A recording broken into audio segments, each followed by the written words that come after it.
Turkey war threat against terror state Israel over Donald Trump Jerusalem move.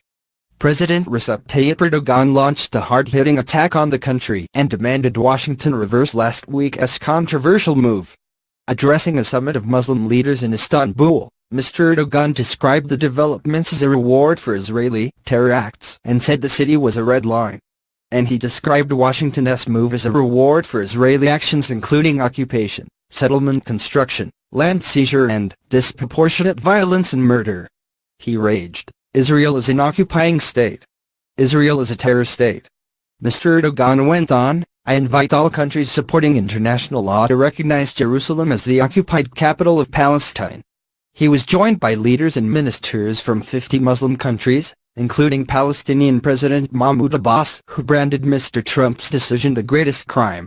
Mr. Abbas told the emergency meeting Mr. Trump was giving the city away like it belonged to America and said the U.S. should play no further part in the Middle East peace process. He said, "Jerusalem is and always will be the capital of Palestine." President Trump took the decision to formally recognize Jerusalem solely as the capital by moving the U.S. embassy there from Tel Aviv. Many nations have slammed the decision as a dangerous violation of international law that puts the peace process at risk.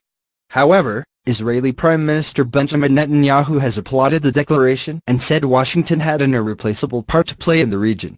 He said, "There is no substitute to the role that the United States plays in leading the peace process." Mr. Trump's move was a reversal of a long-standing U.S. policy. Past administrations had called for the status of the city to be decided in negotiations between Israel and Palestine. Critics have claimed the move jeopardizes the U.S.'s role as an independent broker in negotiations. A day of rage was called in Palestine with protests held across the world, including the UK. Rockets fired towards Israeli settlements from Gaza were met with retaliatory airstrikes.